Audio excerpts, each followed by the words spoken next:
안녕하십니까. 혼란한 정치 시사 이야기를 술술 풀어보는 선거권의 혼술 12월 28일 월요일 오후에 인사드립니다. 지금 시간이 5시로 접어들고 있는데 조금 전에 속보가 하나 들어왔습니다. 공수처장 후보 추천위원회가 오늘 6차 회의를 열었는데 국민의힘 쪽이 반발하는 가운데 표결을 해서 공수처장 후보 두 사람을 선출을 했습니다. 김진욱 헌법재판소 선임연구관 판사 출신입니다. 그리고 이건리 국민권익위원회 부위원장 검사장 출신입니다. 이 두 사람 중에서 문재인 대통령이 한 사람을 지명을 하면은 국회 인사청문회를 거쳐서 공수처장으로 선출되죠. 그러면은 공수처가 발족을 합니다.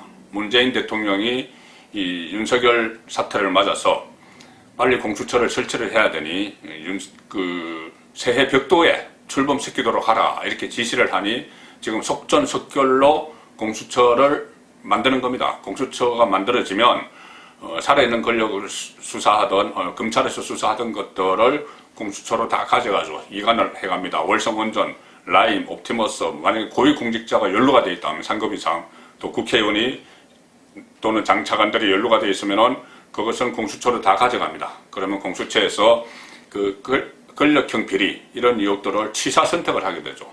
그래서 수사를 할 건 하고 안 할 건 안 하고 뭉개버리든지 아니면 축소하든지 이런 식으로 다 만들어 갈 수가 있습니다. 그래서 문재인 정권 입장에서는 공수처가 그만큼 시급한 것이었죠. 시급한 것이고 특히나 이 윤석열 검찰총장이 정직 2개월에서 행정법원의 판결로 다시 업무에 복귀를 했습니다. 복귀해서 오늘부터 지난 연휴 동안 구상을 했고 오늘부터 본격적인 수사를 행동에 나서기 시작한 이 점에 지금 정권 쪽에서는 공수처 발족을 서두르기 위해서 표결을 강행을 해서 공수처장을 압축을 했고 이것은 빨리빨리 진행이 될 겁니다. 빨리빨리 진행이 돼서 아마 문재인 대통령이 가면은 문재인 대통령이 적각 한 사람을 선택을 해서 국회로 보내겠죠. 그럼 국회 인사청문회도 일정을 빨리빨리 잡아서 아마 속전속결로 밀어붙여서 공수처가 새해 벽두에 정말 출범을 하게 될 가능성이 높습니다. 그렇게 되면 윤석열 검찰총장 입장에서는 시간이 너무 없죠. 자, 공수처가 출범하기 전에 지금 권력 주변에 비리 수사를 해야 되는데 상당히 다급해졌습니다. 거기다 또 하나 변수가 생길 수가 있습니다. 뭐냐? 자, 추미애 장관은 사의를 표명한 상태에서 지금까지 있었죠. 근데 아마 공수처 추천위원입니다. 그래서 오늘 공수처 추천위원회를 끝으로 사표가 수리가 될 거고 바로 후임이 발표가 될 것이다. 법무부 장관 후임. 자, 그런 관측이 나옵니다. 그래서 금명간 기자들이 금명간 이렇게 표현을 하면은 오늘이나 내일 정도입니다. 아주 얼마 있지 않았어. 후임 장관이 법무부 장관이 발표가 될 겁니다. 법무부 장관이 발표가 되고 다른 부처나 노영민 비서실장이나 김상조 정책실장이나 이쪽은 새해로 넘어가도 이 부분 이 법무부 장관은 원포인트로 신속하게 결정이 될 가능성이 현재 높습니다. 자, 여기서 주목이 되는 것이 후임이 누구냐? 법무부 장관 후임. 지금 상당히 이 부분이 중요한 관심사가 되고 있습니다. 과연 문재인 대통령이 윤석열과의 전쟁을 이만 휴전을 한다고 하면 법무부 장관에 좀 신망 있는 법조인을 발탁을 할 겁니다. 그런데 그렇지 않고 윤석열과의 3차전, 3라운드, 1차전은 조국을 통해서였죠. 2차전은 추미애를 통해서였습니다. 3차전을 벌이겠다고 작정을 하면은 정치 성향이 짙은 친노, 친문 쪽의 정치인들을 내세우겠죠. 추미애 같은. 자, 추미애 친노, 친문은 아니지만 상당히 정치 성향이 짙고 상당히 강성이죠. 그런 인물을 내세울 텐데, 지금 검찰 또 여의도 정가, 청와대 주변에서 나오는 인물이 있습니다. 바로 박범계 삼성 국회의원이죠. 민주당 삼성 국회의원 박범계 의원이 법무부 장관이 유력하다. 자, 이것이 이렇게 흘러나오는 게 그냥 흘러나오는 것이 아닙니다. 보통 이 장관으로 임명을 하려면은 사전에 검증을 하죠. 청와대에서 검증을 하고 그 과정에서 이 박범계 장관이 본인이 주변에 이렇게 이야기를 해주는 경우도 있고 또는 청와대에서 인사하기 전에 살짝 흘려서 여론을 떠보는 그런 경우도 있는데 어쨌든 지금은 박범계가 상당히 유력한 것 같습니다. 만약에 박범계가 법무부 장관이 되면 이것은 결국 그 문재인 대통령이 윤석열 쳐내기를 포기하지 않고 다시 재시도를 한다.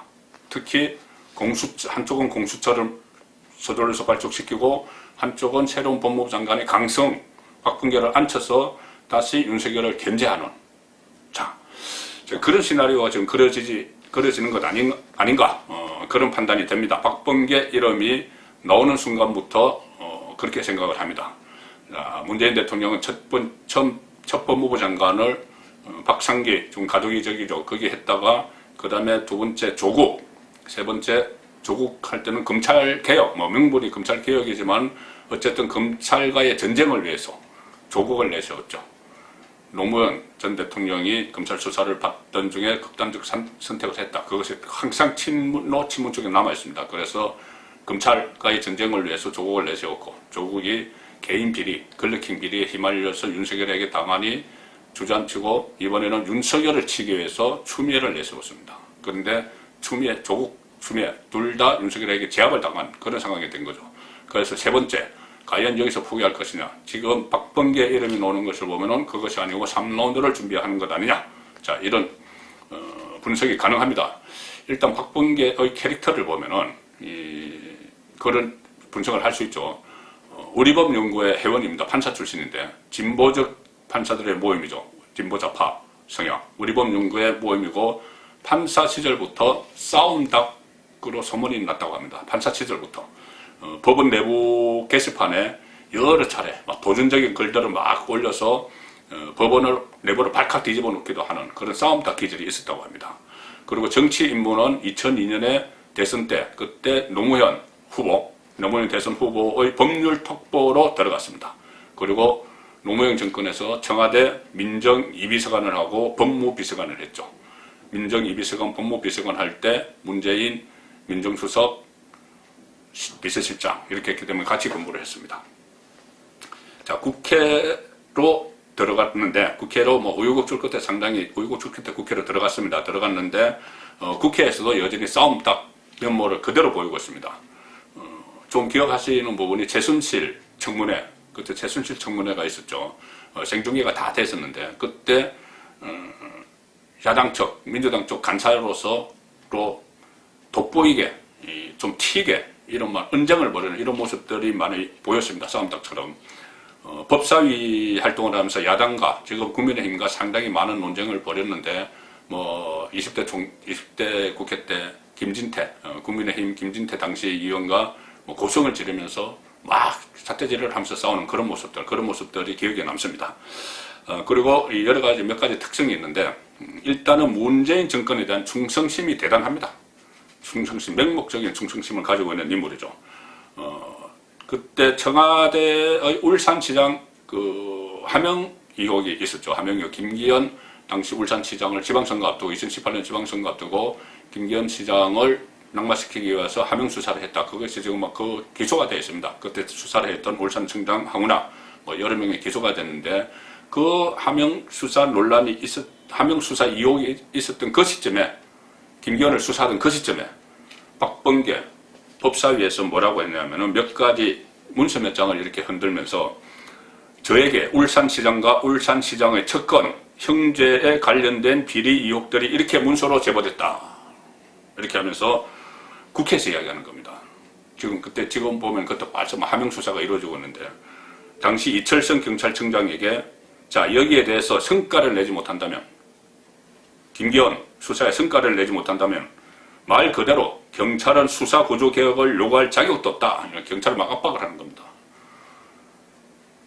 경찰 수사 문제로 국회의원이 문건을 가지고 이것은 어떻게 보면은 청와대와 이렇게 콤비 플레이를 했다고 밖에 볼 수 없는 그럴 정도로 이 정권과 밀접했고 문재인 정권의 충성심이 강한 그런 인물입니다. 최근에 이런 일도 있었죠. 윤희숙 의원 부동산 정책을 비판을 했죠. 윤희숙 의원에게 그렇게 이야기했습니다. 의사당에서 조리 있게 말을 하는 건 눈 부라리지 않고 이상한 억양이 아닌 그쪽에서 기한 사례니 평가하겠다. 이상한 억양. 눈부라린다.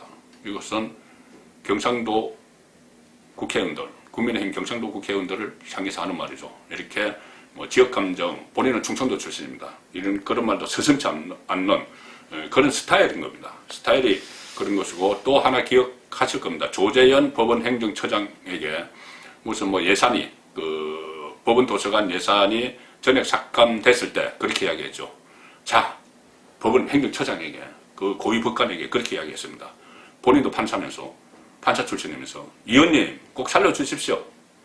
의원님들 살려주십시오. 하세요. 예산. 그거 왜 그렇게 못합니까? 한마디 하시면 끝날 일을. 참나 답답하네. 의원님 살려주십시오. 하십시오. 그렇게 이야기했던 그 박범계입니다. 자, 윤석열 저격에도 그동안 많이 앞장서 왔죠.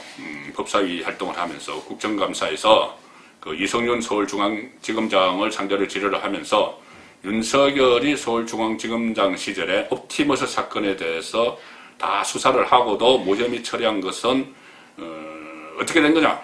이성윤 대답해봐라. 그때 윤석열이 다 무혐의 했잖아. 이렇게 막 윽박을 지는 그런 모습도 보였고, 공수처 설치법과 관련 그 국회에서 또 한 번은 윤석열 총장을 향해서 문재인 대통령은 적폐청산의 가업을 맡겼는데, 윤석열에게 적폐청산의 가업을 맡겼는데 윤석열은 윤석열표 수사를 하고 있다. 대단히 섭섭하다. 이런 이야기까지 했습니다. 그리고 가장 최근에 국회에서는 그런 일이 있었죠. 윤석열 검찰총장을 향해서 법사위에서 윤석열의 정의는 선택적 정의다. 이렇게 이야기하면서 공격을 막 퍼부었습니다. 그러면서 윤석열에게 자세 똑바로 하세요. 지금 피감기관의 입장입니다. 이러면서 윤석열 면전에 대고 막 공격을 했습니다. 그때 윤석열이 좀 자세를 고쳐 앉으면서 나중에 윤석열이 뭐라고 했냐면은, 과거엔 안 그랬었잖아요. 박 의원님, 나에게 과거엔 안 그랬었잖아요. 과거에 저에 대해 안 그랬었지.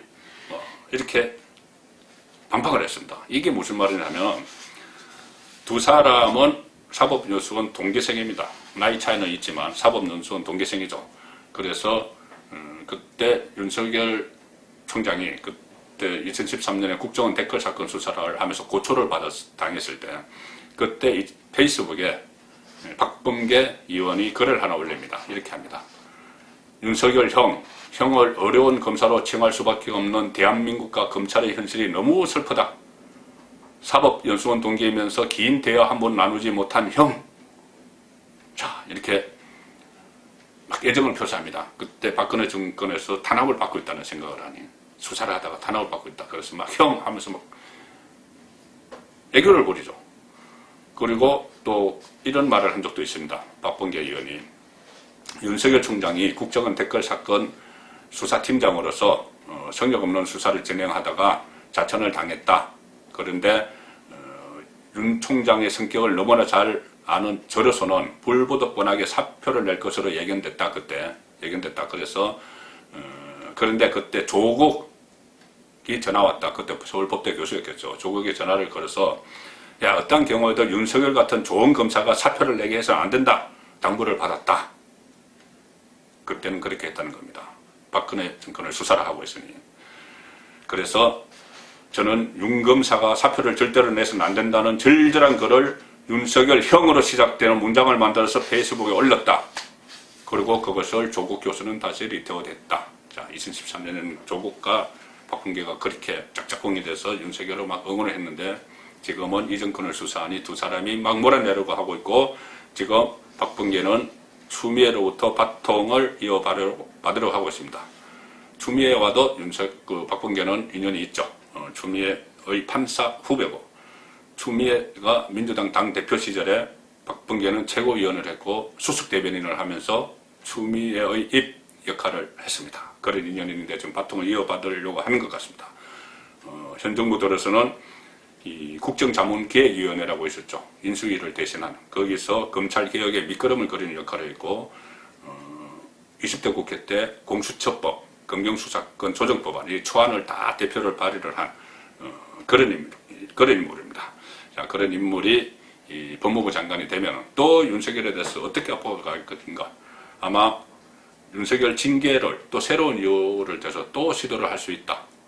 공수처가 설치했는데도 같이 동시에 이렇게 압박을 할 수가 있다. 그래서 징계를 또 추진할 수가 있다. 그러면 또 가처분 신청을 해서 윤석열이 살아 돌아오면 어떡하느냐. 그 걱정까지 하는 모양입니다. 그래서 또 한 명의 맹목적 문정권 충성파 정청래 의원이 나섰습니다. 정청래 의원이 집행정지 결정의 신청, 지금 가처분 신청이 본안소송의 실익을 해치는 경우 집행정지 처분의 효력정지 신청을 할 수 없도록 하는 행정소송법 개정안을 대표 발의하겠다. 이렇게 밝혔습니다. 이 말이 무슨 말이냐면 가처분 신청 못하도록 하는 법을 또 만들겠다는 겁니다. 윤석열처럼 그렇게 짠하고 살아 두 번이나 돌아올 수 없도록 아예 그 가처분 신청을 못하도록 하는 법을 만들겠다. 그러면서 정청래는 이것을 윤석열 방지법이다. 이렇게 직접 이름을 붙였습니다. 자, 그래서 막무가내 충성파 박범계 의원이 법무부 장관이 되고 그러면 정청래 의원과 호흡을 서로 맞출지도 모릅니다. 그래서 만일 현 상황에서 공수처 설치도 그렇지만 박범계를 문재인 대통령이 법무부 장관으로 임명을 하면 그것은 윤석열을 끝까지 쳐내겠다는 의도를 다시 보임과 동시에 3차전도 국민의 이목은 아랑곳 없이 코로나 사태로 국민들이 어려운데 다시 또 윤석열과의 전쟁을 치르겠다. 그 의지를 보이는 것밖에 안 됩니다. 인사 결과를 보겠습니다. 송목근의 혼술이었습니다.